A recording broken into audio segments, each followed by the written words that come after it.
I nearly dropped my coffee mug when I saw her. A woman in a stiff, navy blue suit stood on the front lawn, hammering a massive red violation sign onto the front door of my grandfather's cabin. No, not his cabin, our cabin now. My mom had just inherited it last month, and we hadn't even finished moving her boxes inside. The place wasn't just a structure, it was where I spent every childhood summer, learning to fish, running barefoot down the dock, and listening to Grandpa's stories by the fire pit. It was home. But standing there, watching that sign slap against the weathered wood, it felt like someone had spray-painted a giant insult across 60 years of family history. I rushed outside, heart racing. "Excuse me. What do you think you're doing to our property?" The woman turned, slowly, like I'd interrupted her from something far more important. Her perfectly styled bob didn't move in the breeze, and her expression told me she had dealt with people like me before. Her name tag gleamed, Eleanor Winters, HOA Compliance Officer. "This property violates Section Number 8 of Pine Harbor Springs Regulations," she said, tapping her clipboard with a smug little smirk. "The roof is non-compliant. The paint color is not on the approved palette. That old boat is visible from the street, unacceptable. And don't even get me started on these wildflowers." My eyes flicked to Grandpa's little blue rowboat by the shed. He had painted it that bright, cheerful color when I was 10, just because I asked. And those wildflowers? Mom had planted them herself after her last chemo treatment, a promise to herself to keep growing, no matter what. "There has to be some mistake," I said, fighting to keep my voice steady. "This cabin has been here for over 60 years. It existed long before your HOA. Rules are rules, Ms. Carter. When property changes ownership, it becomes subject to current community standards." She handed me a binder so thick I could have used it as a doorstop. "You have 14 days to correct all violations, or you'll face daily fines." As she turned toward her pristine white SUV, I noticed something that made my stomach twist: a man across the street with an expensive camera, snapping photos of our cabin from every angle. Not casual pictures, but calculated ones. My hands shook as I reached for my phone and dialed Mom. She answered on the second ring. "Mom, you won't believe what's happening here." Mom's voice was calm, but I could hear the fatigue behind it. Being the state mayor meant she was used to crises, just not ones that hit this close to home. "Slow down, Emily. Tell me everything, from the beginning." I poured out the entire scene, the violation notice, the smug compliance officer, the absurd list of infractions, and the photographer lurking across the street. She sighed deeply. "I was afraid of this. Pine Harbor's HOA has been making life miserable for homeowners for years, especially those with lakefront property. They've bullied 3 families off our street alone. Can they even do that?" I asked, pacing the porch. "Technically, yes. If a property changes hands, all prior exemptions disappear. But don't sign anything. Don't pay anything. I'll be there Friday." I hung up and exhaled shakily, but the unease didn't fade. I spent the next 3 days buried in that ridiculous binder. Some rules made sense, sure, keep the yard clean, no broken fences. But then it got insane. Only beige or gray paint colors allowed. No visible gardens from the street. No bikes or toys left out in yards. It was like they wanted the neighborhood to look like a lifeless postcard. Worse, I found a monthly HOA newsletter buried between the rule pages, and my stomach twisted. It was filled with photos of neighbors' homes, zoomed-in shots of chipped paint and yard clutter, each paired with snarky captions and sarcastic commentary. One elderly veteran's front porch was labeled "Junkyard Exhibit." Another family's yard was mocked for having child hazards because of a swing set. Eleanor wasn't just enforcing rules. She was humiliating people. Friday evening, while raking leaves, I heard a friendly voice behind me. You must be Mayor Carter's daughter. I turned to see an older man with kind eyes and a golden retriever wagging its tail beside him. I'm Hank Wilson, 2 doors down. Don't let Eleanor scare you. She's targeting you because you're new, but there's more to it. I set down my rake. What do you mean? Hank lowered his voice, glancing around. The HOA has been buying up properties for the past year. Lakefront cabins, like yours, are top targets. Gerald Thompson, the HOA president, also owns Big Pine Development. They're planning something big. Before I could respond, Eleanor appeared like a shadow. Mr. Wilson, your dog is off-leash again. Violation number 3. Hank's warm expression turned cold. We're on private property, Eleanor.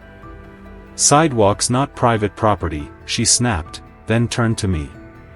I hope you're addressing those violations. Fines start Monday. Once she left, Hank whispered, be careful. Eleanor's not just enforcing rules. She's sabotaging properties. I've caught her on camera placing trash bags in yards, then issuing citations the next day. My skin crawled. Why would she do that? Because they want you gone, he said simply. That night, I couldn't sleep. I set up security cameras around the cabin and dug through Grandpa's attic boxes. At the bottom of one, I found the original deed from 1962, no mention of an HOA. But more importantly, I found old county maps. Our property wasn't just on the lake, it sat directly on the only route connecting the main road to the lakefront. If someone wanted to build a luxury resort, our land was the perfect gateway. The next morning, loud knocking shook me awake. 3 men in matching Pine Harbor HOA polo shirts barged in, claiming it was inspection time. Before I could protest, they were inside, taking photos and scribbling notes. Kitchen non-compliant. Bathroom fixtures outdated. Visible furniture through windows. Get out! I shouted, blocking the hallway. You can't just barge in. The tallest man smirked. Section 23 of the HOA agreement allows inspections with 24-hour notice. I never agreed to that. Your mother did when she accepted the property transfer, he said, showing me a paper with a shaky signature that looked nothing like Mom's. My hands trembled as I pulled out my phone. I hit record. You're trespassing. Leave now, or I'm calling the police. They exchanged nervous glances and bolted out the door. As they loaded into their van, I heard one mutter, Thompson said this would be easy. I called Mom immediately. Her voice was tight with fury. I'll be there in 2 hours. Emily, document everything. If they forged my signature, we're dealing with serious fraud. I walked the property, photographing every angle, and that's when I saw it, fresh survey stakes cutting across our yard in a perfect line from the road to the lake. Hank appeared beside me, holding a folded newspaper. They announced it this morning, he said grimly. Luxury resort coming to Pine Harbor. The main access road runs straight through your cabin. By the time Mom's car crunched up the gravel driveway that afternoon, the sky had turned gray, and the weight in my chest felt heavier than ever. I showed her everything, the forged signature, the photos of the inspectors barging in, the survey stakes, and the newspaper headline announcing the resort. She said nothing at first, just clenched her jaw and flipped through the documents with cold, controlled fury. Then she looked me in the eye and said, we're not backing down. But that night, the siege tightened. I woke to the harsh clanking sound of metal on metal. Heart pounding, I pulled on a jacket and slipped outside. The moonlight caught the gleam of twisted steel, barbed wire, wrapping around our entire property line. Thick coils, with freshly hammered stakes and padlocks at both entrances. A large red sign dangled from the wire, reading, Condemned Property. No entry. Violators will be prosecuted. It felt like stepping into a prison yard. I dialed Mom with shaking fingers. Barbed wire? Her voice cracked, disbelief turning to rage. That's not just harassment, that's criminal. Document everything. I'm calling the Attorney General. While I photographed every cruel strand of wire, Tony Ramirez's truck pulled up. He stepped out slowly, eyes wide with shock. Emily, what is this? I shook my head. The HOA's latest stunt. Can you even start the roof work with this mess around? He handed me a folded notice. Delivered to my office yesterday. A cease and desist order, signed by Gerald Thompson himself. If I so much as touch a shingle, they'll fine me $500 a day. I felt heat rise in my face. They're trapping us. They block renovations, then fine us for not keeping the property up. Before Tony could respond, Eleanor Winter's silver Mercedes purred to a stop at the curb. She stepped out with that fake sweetness plastered on her face. Oh dear, she cooed, you weren't supposed to see this yet. Why is there barbed wire around my family's cabin? I demanded. Safety precautions, she replied smoothly. Abandoned properties attract troublemakers. We were here last weekend. Tony was scheduled to work today. Your renovation plans were rejected by the architectural committee yesterday, she said, checking her clipboard. 17 unresolved violations. No work can proceed. Tony murmured, I'm sorry, Emily. I can't risk those fines. He squeezed my shoulder and drove off, leaving me standing in the cold with Eleanor watching me like a satisfied vulture. The HOA board will consider your case at next month's meeting, she said with syrupy venom. Until then, daily fines of $100 begin immediately. Next month? That's 4 weeks away. Rules are rules, she sang out, turning on her heel. The moment she disappeared down the street, Hank appeared from behind his fence, a grim look on his face. They're pushing you out, Emily. You, me, the Johnsons, everyone who stands in the way of that resort. He handed me a map. Last night at the town meeting, they revealed their full development plans. Every cabin on this road is marked for demolition. A black SUV with tinted windows rolled slowly past our property, its headlights lingering. Hank's voice dropped. They're watching you. Watching all of us. I didn't sleep that night. Just after midnight, I caught them on camera, 2 men with flashlights, hammering in new survey stakes, moving our boundary line inward by several feet. I recorded every moment, bile rising in my throat. The next morning, I called the county recorder's office. I need the official boundaries for 42 Lakeview Road. The clerk paused. Records were updated yesterday afternoon. My heart stopped. Updated how? Property lines adjusted, based on a new survey from the Pine Harbor HOA. They can't do that without owner consent. Consent paperwork shows authorization from a Gerald Thompson, listed as property manager. I hung up, hands trembling. This wasn't just harassment anymore. This was war. By the time dawn broke, the air around the cabin felt suffocating, heavy with the weight of threats and tightening nooses. Mom arrived an hour later, her expression grim but her steps purposeful. She didn't waste time. We sat at the kitchen table and spread out every piece of evidence, photos of barbed wire, footage of midnight boundary tampering, forged documents, the cease and desist order. She took one look at the survey maps and her lips pressed into a hard line. They've crossed every line, she said quietly. This isn't just property harassment, this is organized theft. A knock at the door startled us both. On the porch stood a woman in a rain-soaked trench coat, flashing a badge. Detective Laura Green, State Attorney's Office. The mayor requested our assistance. We ushered her inside, and she wasted no time, laying out files of her own. Thompson's development company had been under quiet investigation for months. But your cabin, she said, flipping to a satellite map, was the missing piece. It's the key access point to the entire lakefront project. Without it, the development can't break ground. Hank arrived moments later, dripping wet and carrying a waterproof pouch.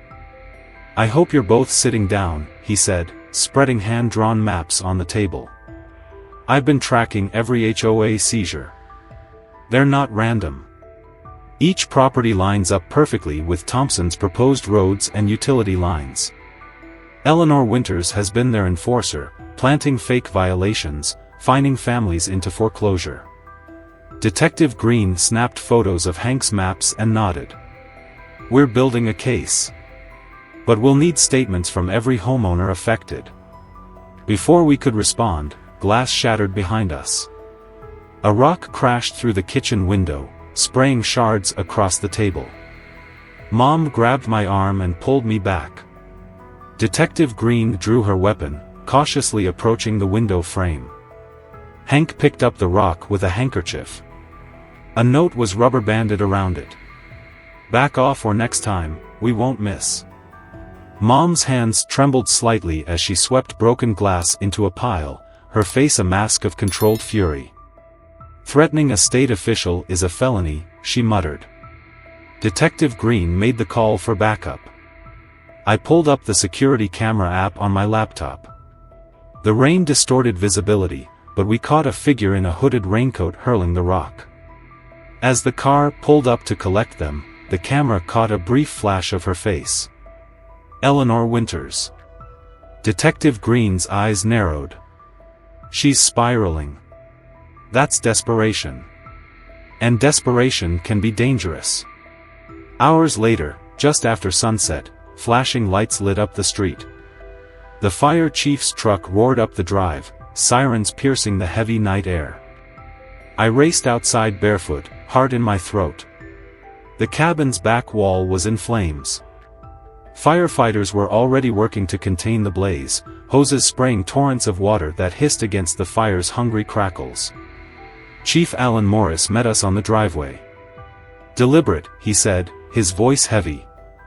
"Someone cut power lines and rigged a spark trap. We found accelerant traces behind the shed." Mom's face hardened into stone. "Did anything survive?" "We saved the front porch and the main room. Your neighbor Hank got here first. He called it in and pulled out what he could." Hank appeared, clutching Grandpa's old tin box of family photos. His eyes were damp with more than rain. "I couldn't let them burn your memories." News vans arrived within the hour, headlights slicing through the smoke-filled night. Mom didn't flinch. She stood in front of the cameras, ashes still drifting through the air. "Tonight, someone tried to destroy more than wood and nails. They tried to destroy 3 generations of family history. But they've only proven how far corruption will go when left unchecked." The story aired by morning and spread like wildfire. But Thompson and Eleanor weren't done. The morning of the state hearing felt electric. The courthouse steps were packed with reporters, microphones thrust forward, questions shouted as Mom and I climbed the marble stairs side by side. Cameras flashed in bursts like lightning, but Mom's face was calm and focused, the weight of weeks of evidence resting in the heavy briefcase she carried. Inside the grand hearing room, every seat was filled. Neighbors, displaced families, officials, and press packed the benches, whispers filling the air like static. At the front of the room sat Gerald Thompson, surrounded by a wall of expensive lawyers, smug and composed as though none of this could touch him. But I could see the tension in his jaw, the tight grip on his pen. He knew. Judge Williams banged the gavel, calling the hearing to order. Mom rose slowly, her voice clear and unwavering as she laid out the mountain of evidence. Photos of barbed wire wrapped around our cabin like a prison yard, video footage of Eleanor planting false violations in mailboxes, forged signatures on inspection notices, boundary manipulation, and fraudulent reports filed to emergency services. She displayed Hank's meticulously drawn maps showing how every seized property aligned perfectly with Thompson's luxury resort plans. The room sat in stunned silence as Mom clicked to the final slide, side-by-side images of targeted homes and the proposed roadways running straight through them. Thompson's lawyers shuffled nervously, but it was Thompson himself who finally broke. "This is outrageous," he shouted, standing abruptly, sweat glistening on his temples.